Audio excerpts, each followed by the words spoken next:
Je suppose que c'est Angela que vous applaudissiez, naturellement.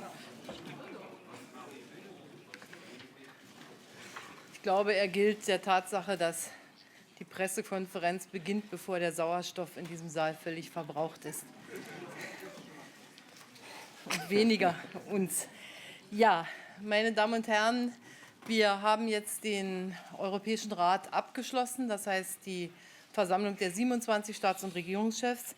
Wir haben uns heute ganz turnusgemäß mit der Wachstumsstrategie beschäftigt. Und ich will noch einmal hervorheben, alles, was wir an Haushaltskonsolidierung unternehmen, alles, was wir auch an Stabilisierung des Euros unternehmen im Blick auf die Überwindung der Schuldenkrise des Euros, ist eng verbunden mit der Frage, wie Europa in der Lage ist, Wirtschaftswachstum zu generieren, daraus Jobs und Arbeitsplätze zu machen. Und deshalb waren die Themen Jugendarbeitslosigkeit, Forschungsfreundlichkeit, Innovation heute wichtige Themen, mit denen wir uns beschäftigt haben.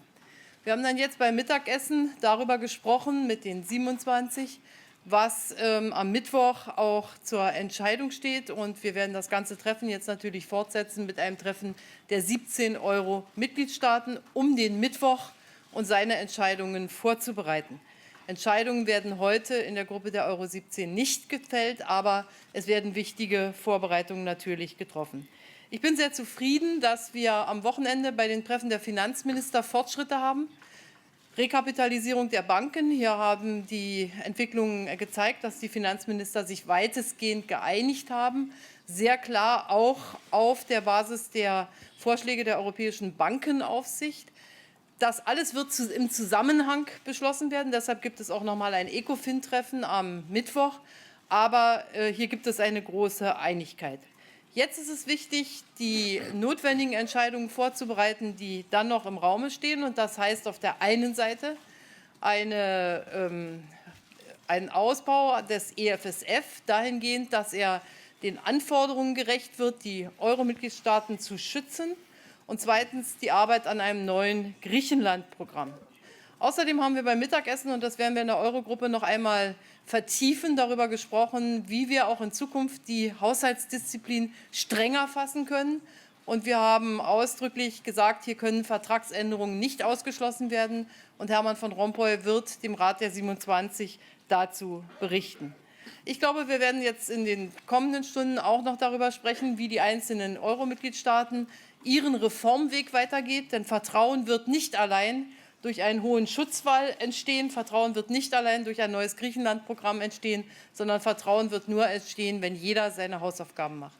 Ich möchte noch einmal betonen, und deshalb stehen wir beide hier auch gemeinsam, es gab eine Vielzahl von technischen Vorarbeiten, die einfach bis heute nicht fertig waren, die auch heute nicht fertig sind. Und deshalb war es notwendig, auf Mittwoch eine zweite Stufe dieses Rates sozusagen im Sinne des Treffens der Euro-Mitgliedstaaten zu legen. Diese technischen Arbeiten sind jetzt in großem Nachdruck in Gang gekommen. Ich glaube, dazu haben Deutschland und Frankreich auch einen erheblichen Beitrag geleistet. Und wir werden Sorge dafür tragen, dass die Entscheidungen, so wie sie zu fällen sind, am Mittwoch auch wirklich gefällt werden können. Das muss mit Sorgfalt geschehen, das muss auch mit wirklich Akkuratesse im Detail geschehen und gleichzeitig mit großer Entschiedenheit, denn der Euro ist unsere gemeinsame Währung, er ist unser Wohlstand, er ist integraler Bestandteil Europas und deshalb sind wir uns unserer Verantwortung hier auch außerordentlich bewusst. Merci, Angela. Vous comprenez bien que si la chancelière Merkel et moi-même nous passons tant de temps en réunion ensemble, au téléphone, en contact avec l'ensemble de nos partenaires, c'est parce qu'il est capital, face à cette crise financière sans précédent à laquelle est confronté l'euro, que la France et l'Allemagne parlent d'une même voix et affirment la volonté d'une même politique. C'est absolument le fondement de tout. Et la détermination de la chancelière et de moi-même est absolument totale pour apporter des réponses communes, ambitieuses, durables, sur tous les sujets auxquels nous sommes confrontés. Je voudrais dire que les sujets sont d'une complexité technique considérable. Ils sont complexes parce qu'ils demandent énormément d'argent. Ils sont complexes parce qu'ils intègrent d'autres partenaires, et notamment des partenaires privés avec lesquels nous devons trouver un accord sur la base du volontariat. Ils sont complexes parce qu'il s'agit des 17 pays de la zone euro, et ils sont complexes parce qu'il faut que toutes les institutions, la Banque centrale qui est indépendante, la Commission, le FMI, la présidence du Conseil et l'ensemble des États participants marquent une même volonté. Il y a eu des heures et des heures de discussion. Les travaux avancent bien sur les banques, sur le fond et les possibilités d'utilisation de ce fonds. Les hypothèses se resserrent et un assez large accord est en train de se dessiner. Sur la question de la Grèce, les choses progressent. Nous ne sommes pas encore aboutis. Nous avons jusqu'à mercredi, mais il faut bien comprendre que c'est toutes les décisions qui seront prises dans le même temps. S'ajoute à cela qu'avec la chancelière, nous avons rencontré le président du Conseil italien, nous rencontrerons également le Premier ministre grec, parce que c'est un ensemble de mesures qu'il faut prendre, mais il faut que les pays concernés soient conscients eux aussi des responsabilités qui sont les leurs et des décisions nouvelles qu'ils devront prendre. Voilà, mesdames et messieurs, quel fut notre emploi du temps jusqu'à maintenant. Il y a encore de longues heures de discussion, mais nous sommes conscients des responsabilités particulières qui pèsent sur les épaules de l'Allemagne et de la France. Et notre volonté, c'est que mercredi soit trouvé un accord qui apaise la crise financière, ce qui nous permettra ensemble de préparer avec l'Allemagne le G20 où d'autres décisions doivent être prises pour réguler la mondialisation et pour permettre au monde de retrouver le chemin de la croissance mondiale. Une question, Jean Quatremer, Libération. Je suis là. Une question pour vous deux. Ça fait 2 ans maintenant que vous êtes aux commandes pour essayer de régler la crise de la zone euro. Depuis 2 ans, on vous entend dire que vous allez trouver des réponses communes, ambitieuses, durables. Et à chaque fois, vous échouez. À chaque fois, la crise est de plus en plus grave. C'est le manque d'oxygène. L'Irlande, le Portugal, l'Espagne, l'Italie. Donc, comment est-ce qu'on peut encore vous croire lorsque vous nous annoncez que vous allez trouver des solutions qui vont régler la crise? Permettez-moi de vous dire mon désaccord complet avec votre analyse. Et je fais la part de la provocation d'un spectateur face au devoir de responsabilité des acteurs. Il est sans doute plus facile de commenter que d'agir. Et vous ne seriez pas le premier dans cette situation. Mais je ne peux pas vous laisser dire que les choses ont échoué.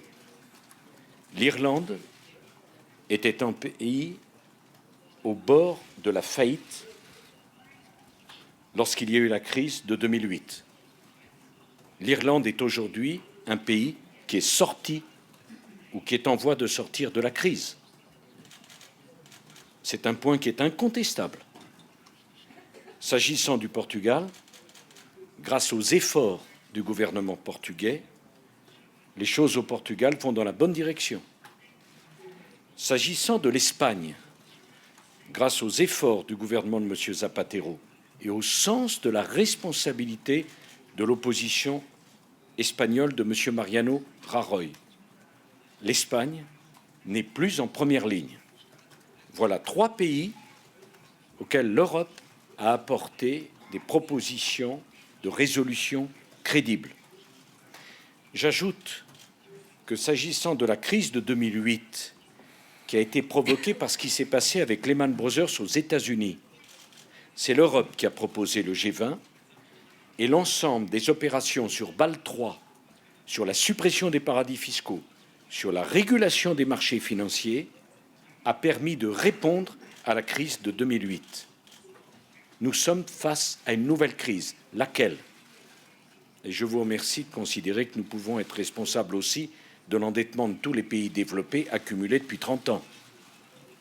Je n'ai pas le souvenir que la chancelière Merkel et moi, nous étions déjà aux responsabilités au moment où tous ces pays ont choisi d'être endettés et même au moment où il a été décidé de faire rentrer en Europe et dans la zone euro des pays qui ne répondaient à aucun des critères qui étaient demandés à l'époque. J'ajoute qu'il ne me semble pas que c'est Mme Merkel ou moi-même qui avons demandé le relâchement du pacte à l'époque. Nous avons à gérer les conséquences de ceux qui ont fait rentrer un certain nombre de pays qui n'étaient pas prêts dans la zone euro et qui ont relâché la discipline sur le pacte. J'ajoute enfin un dernier point, que Mme Merkel est responsable de l'Allemagne, que je suis responsable de la France, et que nous nous retrouvons aujourd'hui à devoir prendre des décisions en faveur de pays pour lesquels nous n'avons pas été élus. Et chacun peut comprendre que cela pose aussi des problèmes démocratiques. Je veux dire par là, et j'en terminerai, qu'il n'y a pas simplement des problèmes techniques, des problèmes financiers. Ce sont des pays où il y a beaucoup de souffrances, où il y a des manifestations et des problèmes sociaux. Notre mandat n'est pas de gérer ces pays, et pourtant, nous devons leur demander de faire des efforts. Donc je crois que plutôt que de tenir le propos que vous avez tenu, peut-être auriez-vous pu dire, au fond, si l'Allemagne et la France n'avaient pas décidé d'assumer leurs responsabilités, où en serait-on aujourd'hui? Ich glaube, dass man doch eines sehen muss, und der französische Präsident hat das eben schon gesagt, wir bekämpfen Dinge, die vor teilweise Jahrzehnten entstanden sind. Wir haben es mit nicht einer Krise unserer Währung zu tun, sondern wir haben es mit einer Verschuldenskrise zu tun. Und deshalb wird auch der Mittwoch nicht der letzte Schritt sein, den wir tun müssen. Deshalb sprechen wir zum Beispiel, wenn wir über die Zukunft sprechen, darüber, dass wir unsere Kontrollmechanismen wahrscheinlich in der Eurogruppe noch stärken müssen. Darüber gibt es eine ganz gemeinsame Haltung zwischen Deutschland und Frankreich. Und deshalb werden das viele Schritte sein, die wir gehen müssen. Aber in der aktuellen Diskussion müssen wir Mittwoch ganz bestimmte Schritte gehen, die zueinander gehören und die sich ergänzen. Eine Bankenrekapitalisierung alleine macht keinen Sinn, sondern es muss gleichzeitig geschaut werden, dass die Probleme von Griechenland langfristig auch wirklich auf eine realistische Basis gestellt werden und gelöst werden. Um das zu schaffen, muss man wiederum in der Eurozone auch den Schutz aller anderen Länder vorbereiten. Und diese Dinge gehören zusammen, und an diesen Beschlüssen arbeiten wir. Sie sind zwingend notwendig, aber es sind auch nicht die letzten, die wir auf dem Weg zur Überwindung der Verschuldenskrise gehen werden. Wenn wir nicht zu Wachstum kommen, wenn wir nicht zu mehr Fiskaldisziplin kommen, wenn wir die Sünden der Vergangenheit wiederholen würden, dann würden wir die Krise nicht bewerkstelligen. Und deshalb ist das ein Prozess, der vor vielen Jahren entstanden ist, wo immer wieder versucht wurde, eine gemeinsame Währung zu haben und doch nicht die gemeinsame Disziplin an den Tag zu legen, und wo wir jetzt schmerzhaft lernen müssen, aber auch solidarisch lernen wollen, dass wir anders in der Zukunft wirtschaften werden. Und das ist die Gemeinsamkeit, an der wir arbeiten. Und im Übrigen kann uns unter all den Experten, die es gibt, kaum einer ganz genau sagen, weil wir Neuland betreten, weil es so etwas in einer Währungsunion mit dem Charakter der Eurozone noch nicht gegeben hat, welcher Schritt nun 100% immer der ganz richtige ist. Und wir sind politisch verantwortlich, nicht nur dafür, etwas mutig zu tun, sondern am nächsten Tag auch die Folgen abschätzen zu können. Und deshalb können wir uns zum Teil auch nur schrittweise voranbewegen, weil wir immer wieder auch lernen müssen, wie der nächste Schritt verantwortbar aussieht.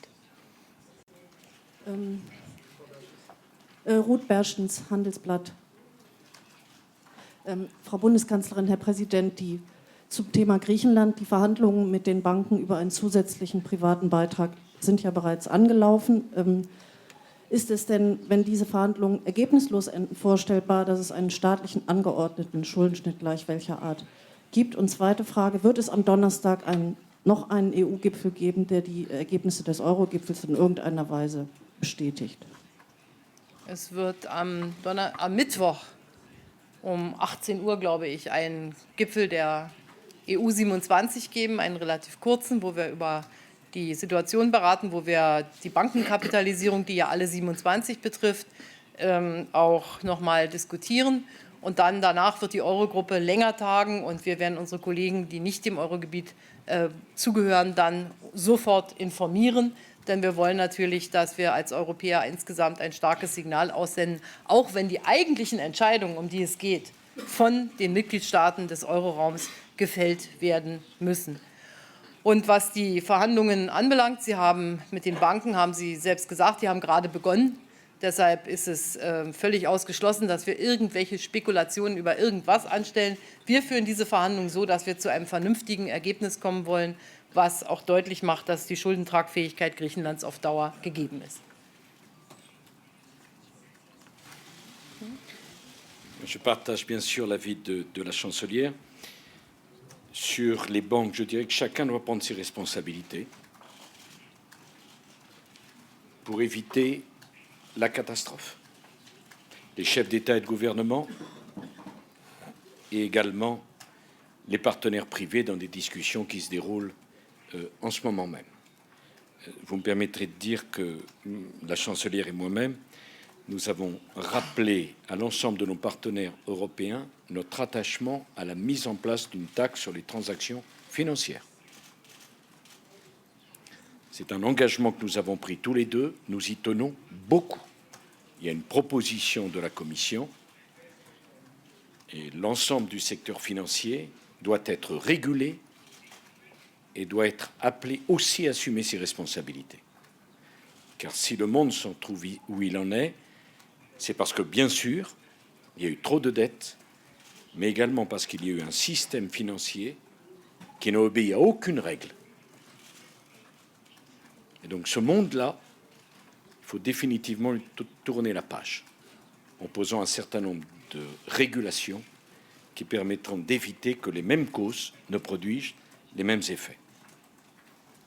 Et naturellement, ces discussions auront leur prolongement dans le cadre du G20, car bien sûr, il y a le problème de l'Europe, puis il y a le problème du monde aussi, et je ne saurais trop demander à l'ensemble de nos partenaires de nous aider, de ne pas trop critiquer, parce que chaque zone dans le monde a ses propres problèmes et doit donc se concentrer sur la résolution de ces problèmes sans penser à critiquer ceux des autres.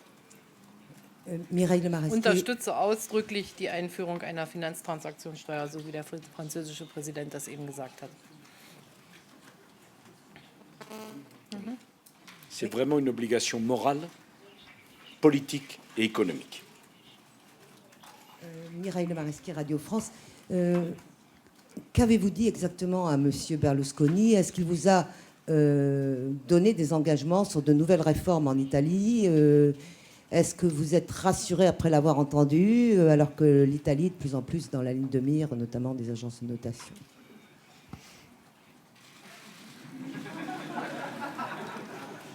Nous étions ensemble dans ce rendez-vous. Et comment dit-on? Nous faisons confiance au sens de la responsabilité de l'ensemble des autorités italiennes, politiques, financières et économiques.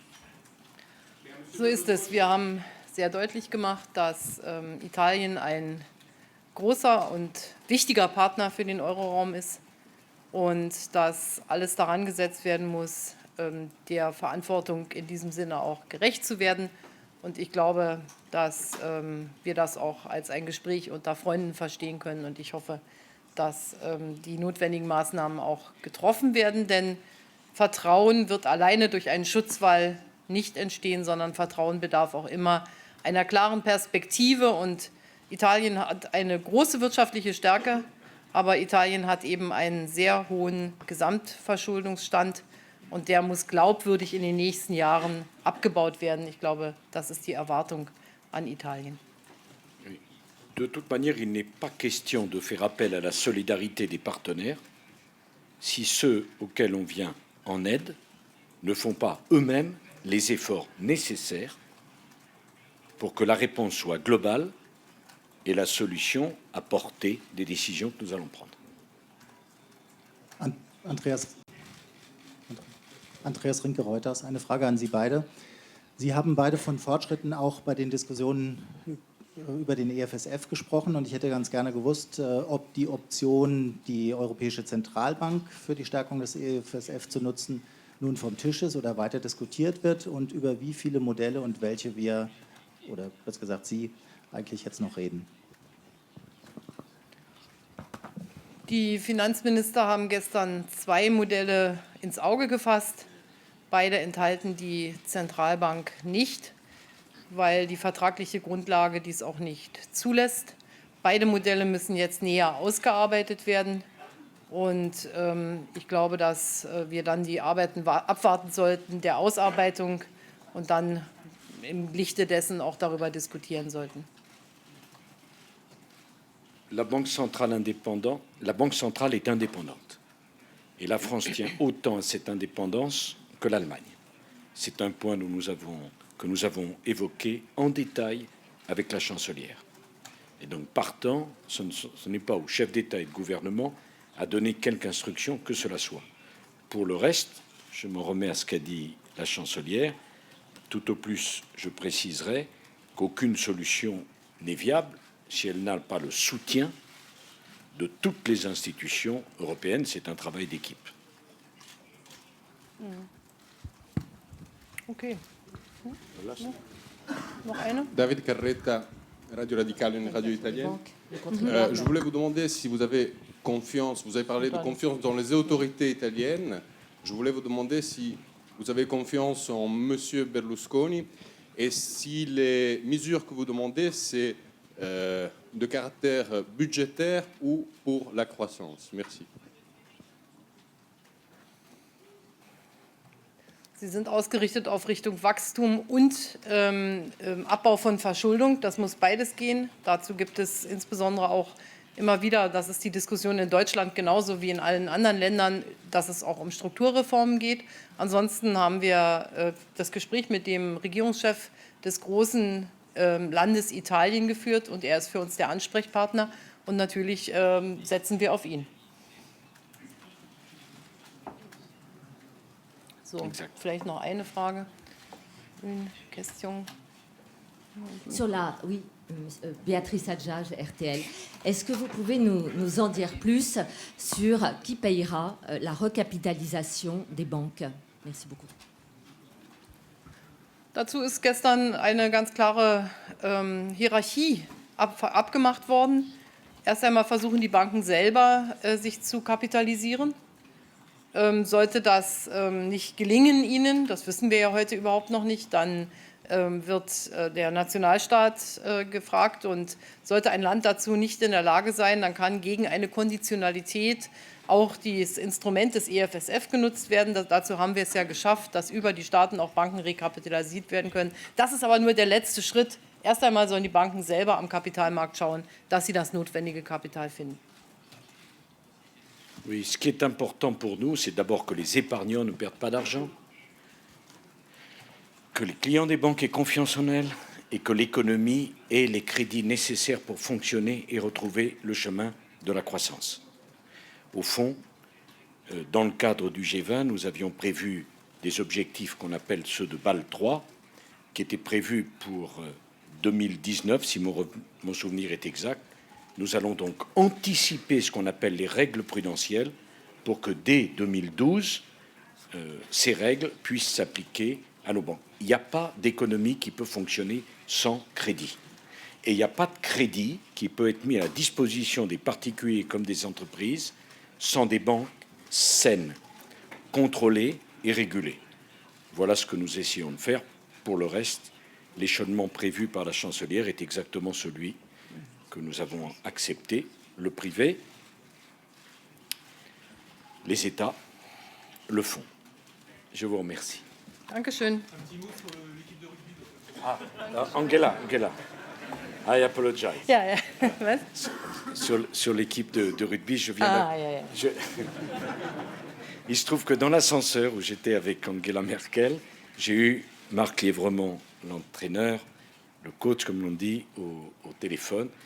Je lui ai dit combien l'ensemble des Français, bien sûr, étaient tristes d'avoir perdu cette finale pour 1 point, mais que l'ensemble des Français étaient fiers de l'équipe de France, de son audace, de sa combativité, du cœur qu'ils ont mis extraordinaire.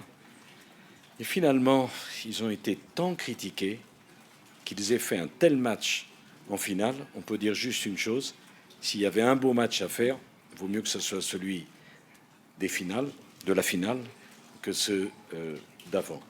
Vraiment, ça s'est joué à peu de choses. Angela peut d'ailleurs porter témoignage que je ne suis sorti de la salle de réunion que pour les 10 dernières minutes. C'est vous dire la mobilisation et la concentration dont j'ai fait peur jusqu'à présent. Merci à tous. Wir haben alle ein bisschen mitgelitten und gratulieren trotzdem. Ein zweiter Platz ist auch ein toller Platz. Wenn man im Finale ist, das ist schon gut. Merci.